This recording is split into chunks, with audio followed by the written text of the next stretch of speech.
राधे राधे जी। आज है 7 जनवरी 2026 और आज बुधवार का दिन है। आज पंचमी तिथि है। आइए माघ महीने की पंचमी को सुनी जाने वाली सभी कथाओं का रसवादन इस वीडियो में करेंगे। साथ ही हम सभी सुनेंगे माघ महीने का महत्व, जो कि आप सभी सुन रहे हैं और आपको आनंद भी आ रहा है।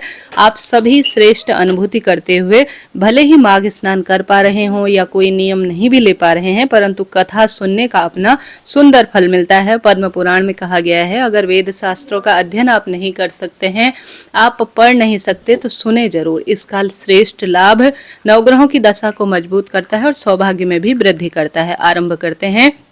सबसे पहले आज माघ महीने का कृष्ण पक्ष का समय है, पंचमी तिथि है और आज पंचमी तिथि 6:33 के आसपास तक रहेगी। उसके उपरांत अष्टमी है।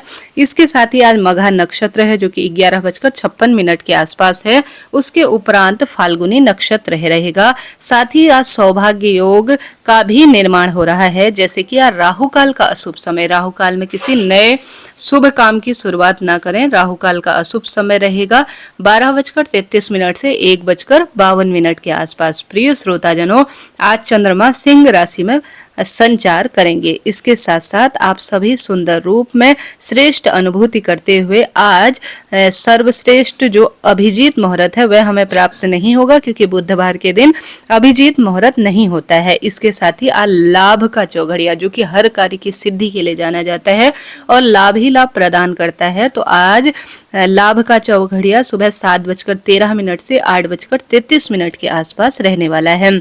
प्रिय श्रोताजनों, इस तरह से यह आज के शुभ चौघड़िए की मैंने आपको बताई बात। और आज सूर्य उदय का समय 7:13 और सूर्यास्त का समय रहेगा 5:52 के आसपास। अब आइए आज सुनी जाने वाली सभी कथाओं का रसवादन हम सभी इस वीडियो में कर लेते हैं। देर ना करते हुए आरंभ करते हैं। इस वीडियो में आप गंगा मैया की कथा आज सबसे पहले सुनेंगे, क्योंकि पंचमी के दिन यह बहुत अधिक लाभ देती है। उसके बाद गणेश जी महाराज की कथा और अन्य कथाओं का रसवादन करेंगे। देर ना करते हुए आरंभ करते हैं।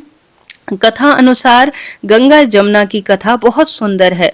कथा अनुसार एक दिन गंगा माता और जमुना माता ने सोचा, चलो पृथ्वी लोक पर घूम कर आते हैं। दोनों ने सुंदर स्त्रियों का रूप धारण किया और पृथ्वी लोक पर घूमने लगी। घूमते घूमते एक साहूकार के खेत में होकर वह गुजरी, तो रास्ते में जमुना माता ने साहूकार के खेत में से 13 दाने गेहूं के तोड़ लिए। गंगा माता कहने लगी, बहन यमुना, यह तुमने क्या कर दिया? तुमने तो पराया अन्न बिना अनुमति के लिया। अब तुम पर तो भारी दोष लग गया है। जमुना माता भी डर गई और पूछने लगी, बहन बताओ, यह मेरा दोष कैसे उतरेगा? तब गंगा माता कहने लगी, बहन जमुना, तुम्हारा यह दोष तभी उतरेगा जब तुम साहूकार के घर में 12 वर्ष की सेवा करोगी। अगर उनके घर में तुम सेवा करोगी तो अवश्य ही तुम्हारा अपराध मिट जाएगा। गंगा माता की बात सुनकर यमुना माता साहूकार के पास गई और बोली, साहूकार जी, मुझे नौकरी पर रख लो। तो साहूकार जी ने कहा, तुम कौन कौन से काम कर सकती हो? तो जमुना माता कहने लगी, मैं तुम्हारे घर के सारे काम कर दूंगी, बस 4 काम नहीं करूंगी। एक तो जूठे बर्तन नहीं मांजूंगी, दूसरा झाड़ू नहीं लगाऊंगी, तीसरा बिस्तर नहीं बिछाऊंगी और चौथा दिया नहीं जलाऊंगी। इसके अलावा तुम जो चाहो वह काम करवा लो। तो साहूकार ने उन्हें काम पर रख लिया। करते करते 12 साल बीत गए।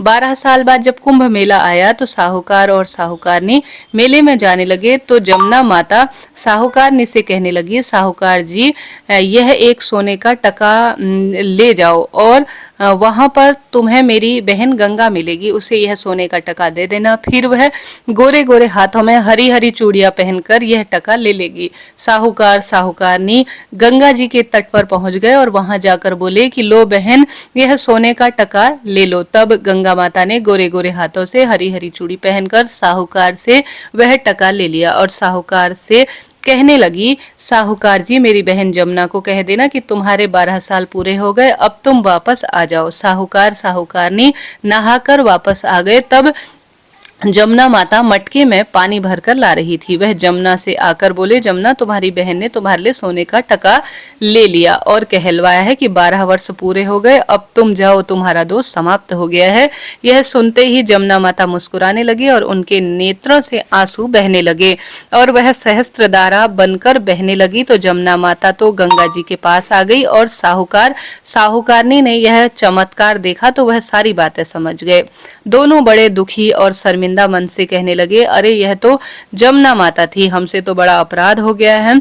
हमने तो इनसे घर का सारा ऊंचा नीचा सा काम करवा लिया है, हम तो बड़े दोष युक्त हो गए हैं। अब दोनों रो रो कर प्रायश्चित करने लगे, ना भोजन करते ना पानी पीते, बस ऐसे ही रोते रहते। जब गंगा माता के पास यमुना माता गई तो गंगा ने पूछा, बहन तुम साहूकार और साहूकारनी को क्या कहकर आई हो? तो यमुना माता ने कहा, बहन मैं तो कुछ भी नहीं बोल कर आई, जैसा ही तुम्हारा संदेश था मैं तो खुशी के मारे वहां से आ गई। तो गंगा माता कहने लगी, बहन तुमने गलत किया, तुम्हें उन्हें धैर्य बधाकर आना चाहिए था। अब जाओ, उन्हें आश्वासन देकर अर्थात आश्वासन देकर आ जाओ, वरना वे जीवन भर दुखी रहेंगे और रोते रहेंगे। रात हुई थी, साहूकार और साहूकारनी सो रहे थे तो सपने में जमुना माता आई और कहने लगी, साहूकार साहूकारनी तुम दुखी क्यों हो, ऐसे भूखे प्यासे क्यों तड़प रहे हो? तो साहूकार साहूकारनी कहने लगे, हे माता, हमने तो तुमसे भारी अपराध अपने घर में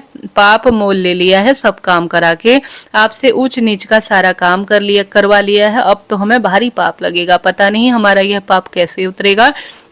जमुना माता मुस्कुराने लगी और बोली, तुम्हारा कोई दोष नहीं है और नहीं कोई अपराध है। मैंने तुम्हारे खेत में से 13 दाने गेहूं के तोड़ लिए थे, जिस कारण से चोरी का मुझे दोष लग गया था। तुम्हारे घर में 12 साल तक सेवा की, अब यह मेरा दोष उतर गया है और तुम्हारे घर का भी अब उद्धार हो जाएगा। तुमने जो भी किया इसमें तुम्हारा कोई दोष नहीं है। अब तुम उठो और आराम से खाओ पियो, मेरी कृपा से देखो तुम्हारे घर में अन्न धन के भंडार भर जाएंगे। बस इतना कहकर यमुना माता अंतर्ध्यान हो गई। सुबह साहूकारनी उठे तो देखा घर में अन्न धन के भंडार है। तभी से गंगा जमुना की यह कथा सुनी जाती है। जो भी गंगा जमुना माता की इस कथा को श्रद्धा पूर्वक सुनता है, हुंकारा भरता है, उसके जीवन में सभी कष्टों का नाश हो जाता है। बोलिए जमुना माता की जय, गंगा माता की जय। हे गंगा मैया, हे यमुना मैया, जैसे आपने साहूकार साहूकारनी को दर्शन दिए, जैसे उनकी मुक्ति कराई, वैसे सभी को मुक्त कराना, और जैसे उनके घर में अन्न धन के भंडार भरे, वैसे ही सभी के जीवन में अन्न धन के भंडार भरना। प्रेम से बोलिए गंगा माता की जय। आप सभी, आज बुधवार का दिन है, माघ महीने की पंचमी है, तो पंच देवी देवताओं में दूसरे देवता गणेश जी महाराज का सबसे पहले ध्यान करते हुए आइए उनकी कथा भी सुन लेते हैं। बोलिए गजानन महाराज की जय। कथा अनुसार किसी गांव में एक ब्राह्मण ब्राह्मणी रहते थे। उनका एक बेटा भी था। प्रिय श्रोताजनों, ब्राह्मण ब्राह्मणी का बेटा गणेश जी का परम भक्त था। दिन रात भर गणेश जी की सेवा करता, घर का कोई भी काम नहीं करता था। इस बात से ब्राह्मण ब्राह्मणी बड़े दुखी रहा करते थे। सारा दिन लड़ते रहते, कहते घर का कुछ भी काम कर लिया करो, पर वो बेचारा तो भक्ति में ही लगा रहता था। ऐसे में अब वह क्या करे, जितना कहे उतना वह भक्ति करता और जितना वह कहे उतना ही ज्यादा सेवा भावना मन में लाते रहता। ऐसे में वह दोनों सोचने लगे कि इसकी गणेश भक्ति कैसे छुड़ाई जाए। ऐसे में एक दिन गणेश जी की भक्ति करते करते वह जो है सुंदर रूप में और पूजा पाठ करते करते चलते चलते एक दिन गणेश जी का ध्यान करते हुए अचानक जंगल में घुस गया। वहां भी जाकर वह जब डर रहा था तो गणेश जी को ही तन मन धन से सब कुछ मानता था और बुलाने लगा, लेकिन वहां तो जंगली जानवर थे। लड़का डर गया, जोर जोर से रोने चिल्लाने लगा, रोते रोते जय श्री गणेश जी महाराज, जय श्री गणेश जी महाराज ऐसा बोलने लगा। गणेश जी का सिंहासन उसकी भक्ति, उसके तप, उसके प्रेम से और उसके जो है सुंदर श्रेष्ठ यकीन से, अर्थात वह गणेश जी को ही सर्वे सर्वस्व मानता था, तो गणेश जी का सिंहासन डोल गया। रिद्धि सिद्धि कहने लगी, हे महाराज, लगता है तुम्हारा कोई सच्चा भक्त आज बहुत परेशान है, अपने मन की बात से वह रो रहा है, लगता है वह किसी मुसीबत में है, किसी कष्ट में है, उसकी आपको रक्षा करनी चाहिए।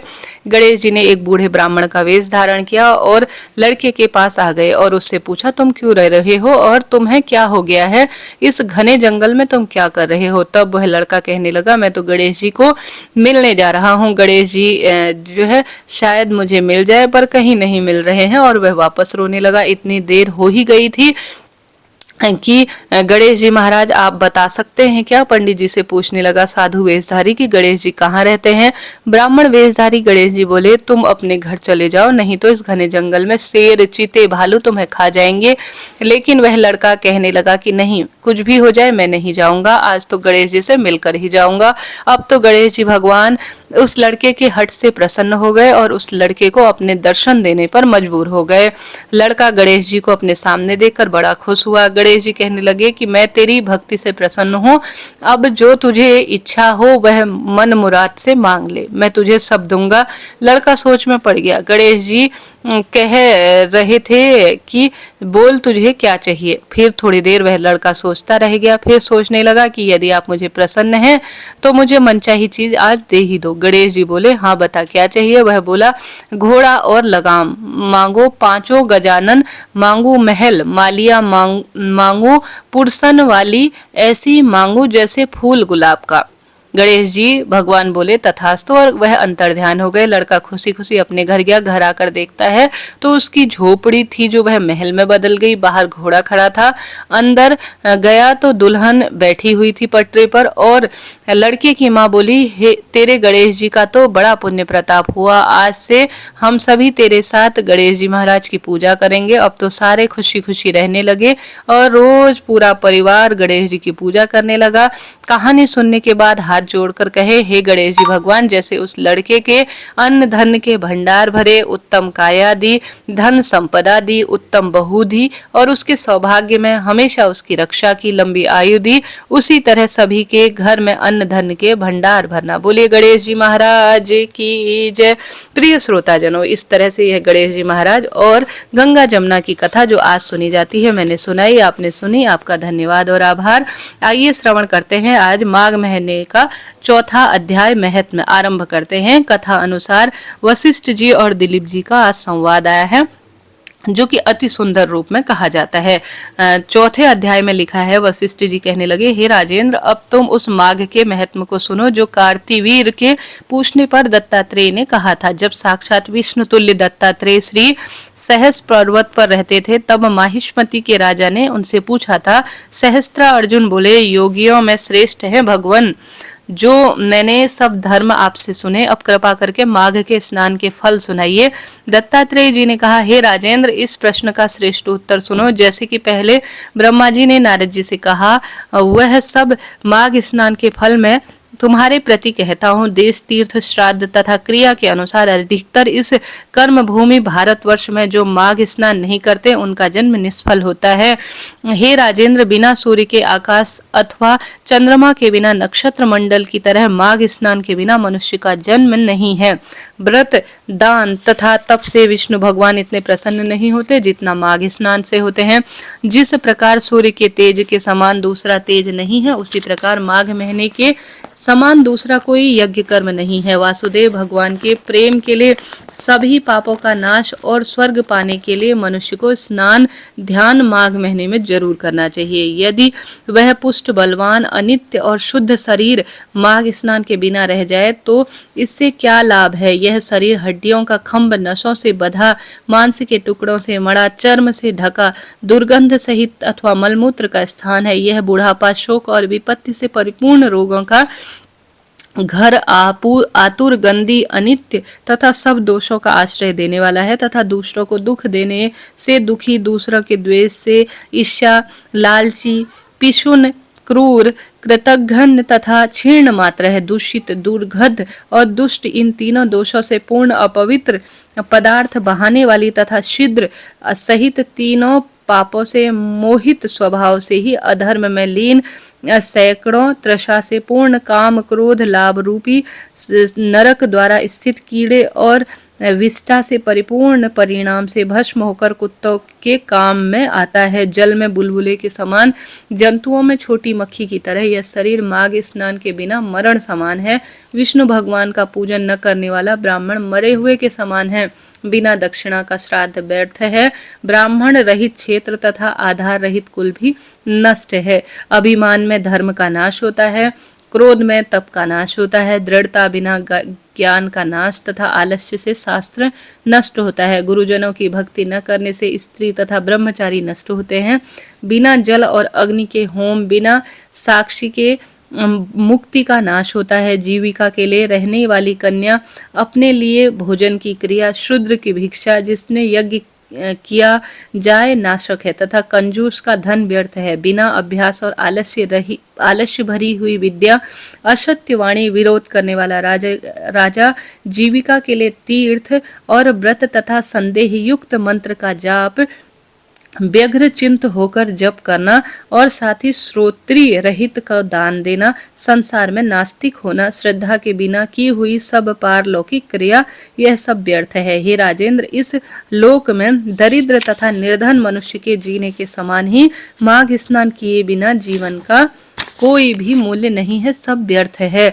मकर के सूर्य निकलने से पहले स्नान करने वाला पाप से किस प्रकार छुटकारा पाकर स्वर्ग में जा सकता है? ब्रह्मघाती, सोना चुराने वाला, शराबी, गुरु पत्नीगामी, इन चारों का संसर्ग करने वाला, ब्रह्म हत्यारा माघ महीने में सूर्य उदय से कुछ पहले स्नान करने से पवित्र होता है। मनुष्य के सभी उपपातक तथा महापातक भी माघ स्नान करने से भस्म हो जाते हैं।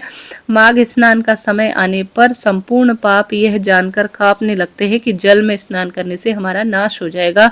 मेघों से मुक्ति पाकर चंद्रमा के चमकने के समान श्रेष्ठ मनुष्य माघ स्नान में अग्नि की तरह प्रकाशमान हो जाते हैं।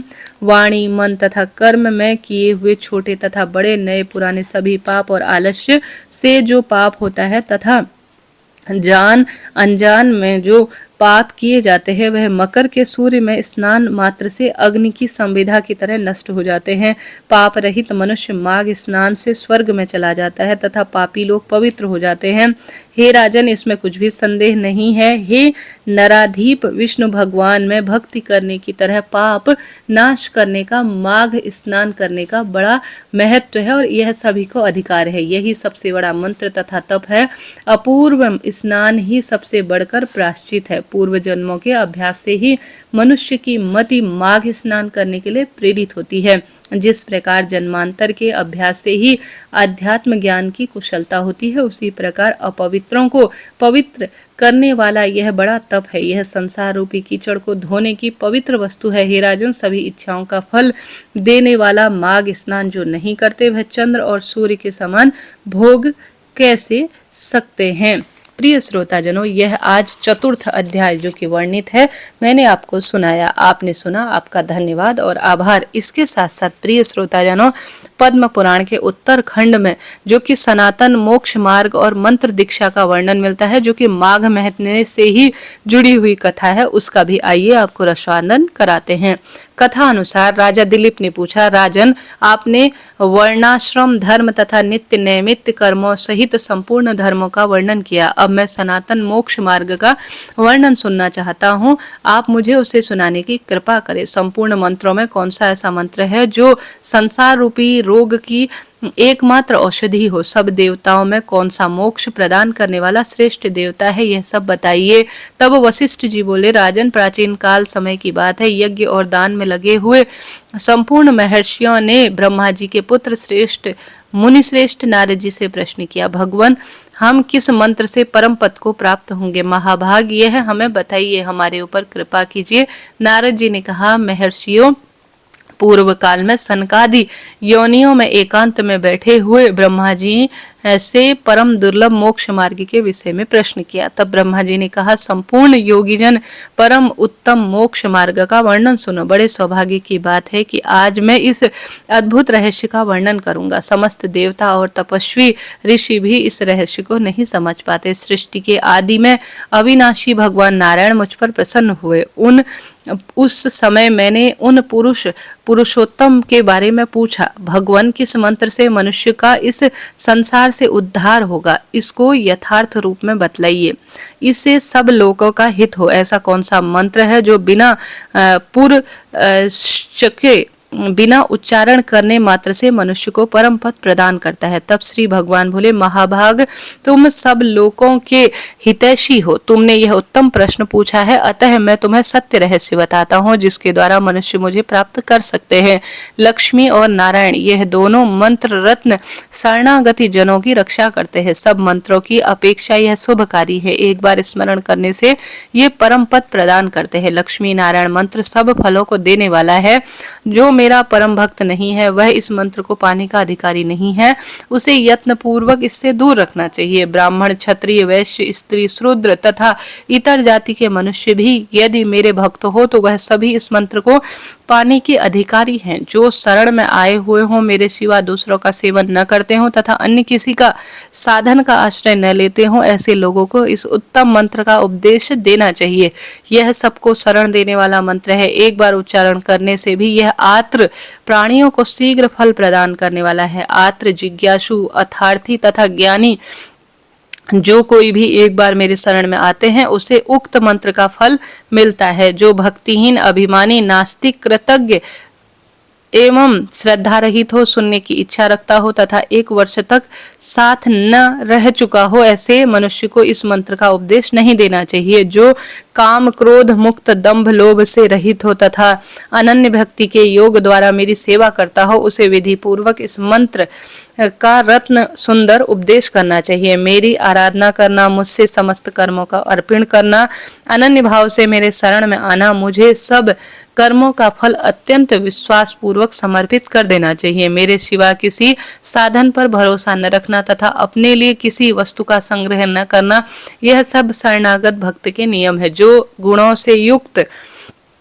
पुरुष को इस उत्तम मंत्र का उपदेश देना चाहिए। उक्त मंत्र में सर्वव्यापी सनातन नारायण ही ऋणी हूँ, लक्ष्मी के साथ मैं ही देवता हूँ, अर्थात वात्सल्य रस के समुद्र, संपूर्ण लोक के ईश्वर, श्रीमान, सुशील, सुभग, सर्वज्ञ, सर्वशक्तिमान, निरंतर पूर्ण काम, सर्वव्यापक, सबके बंधु तथा कृपामयी, सुधा के सागर लक्ष्मी सहित मैं नारायण जी की जो है सुंदर श्रेष्ठ इसी का देवता हूँ। अतः मेरी अनुगामिनी लक्ष्मी देवी के साथ मुझ विश्व रूपी भगवान का ध्यान करना चाहिए। अपनी इंद्रियों को वश में करके पवित्र होकर उक्त मंत्र द्वारा गंध पुष्प आदि निवेदन करके शंख, चक्र, गदा और पद्म धारण करने वाले दिव्यधारी मुझ विष्णु का मेरे वामांग में विराजित लक्ष्मी सहित पूजन करे। प्रजापति इस प्रकार एक बार पूजा करने पर मैं संतुष्ट हो जाता हूँ। ब्रह्मा जी ने कहा, नाथ, आपने इस उत्तम रहस्य को भलीभांति वर्णित किया तथा मंत्र रत्न के प्रभाव को भी बतलाया जो मनुष्य को सब प्रकार की सिद्धि प्रदान करने वाला है। आप समस्त लोकों के पिता, माता, गुरु, स्वामी, सखा, भ्राता, गति, शरण और सबसे श्रेष्ठ हैं। देवेश्वर, मैं तो आपका दास हूँ, शिष्य हूँ, अतः दया सिंधु मुझे अपने अभिन्न बना लीजिए। सर्वज्ञ, अब आप इस समय सब लोगों के हित की रक्षा से सुंदर उत्तम विधि के साथ रत्न सहित दीक्षा का तत्व वर्णन कीजिए। श्री भगवान बोले, वत्स सुनो, मैं मंत्र दीक्षा का उत्तम विधि बताता हूँ। मेरे आश्रय की सिद्धि के लिए पहले आचार्य जी की शरण ले। आचार्य ऐसे होने चाहिए जो वैदिक ज्ञान से संपन्न, मेरी भक्ति द्वेष रहित, मंत्र के ज्ञाता, मंत्र की भक्ति, मंत्र की शरण लेने वाले, पवित्र ब्रह्म विद्या के विशेषज्ञ, मेरे भजन के सिवा और किसी साधन का सहारा न लेने वाले हो, अन्य किसी के नियंत्रण में न रहने वाला हो, ब्राह्मण, वीत राग, क्रोध, लोभ से शून्य हो, सदाचार की शिक्षा देने वाला हो, मुमुक्ष तथा परमार्थ वेत्ता हो। ऐसे गुणों से युक्त पुरुष को ही आचार्य कहना चाहिए। जो आचार्य की शिक्षा दे उसी का नाम आचार्य है। जो आचार्य के अधीन हो, उसके अनुशासन में मन लगाए और आज्ञा पालन में स्थिर चित्त हो, उसे ही साधु पुरुषों ने शिष्य कहा है। ऐसे लक्षणों से युक्त सर्व संपन्न शिष्य को विधि पूर्वक उत्तम मंत्र रत्न का उपदेश करे। द्वादशी को श्रवण नक्षत्र में या वैष्णव के बताए हुए किसी भी समय में उत्तम आचार्य की प्राप्ति होने पर दीक्षा ग्रहण करनी चाहिए। वशिष्ठ जी इससे आगे कहते हैं, इस प्रकार मंत्र रत्न उपदेश पाकर तीनों लोकों के स्वामी ब्रह्मा जी ने मुझको और नारद जी को भी उक्त मंत्र उपदेश दिया। इसके पश्चात नैमिषारण्यवासी शौनक आदि महर्षियों को नारद जी ने इस मंत्र का उपदेश दिया जो शरणागतों की रक्षा करता है। राजन, महर्षि भी इस उत्तम मंत्र को नहीं जानते। लक्ष्मी और नारायण, यह दोनों मंत्र परम रहस्य हैं।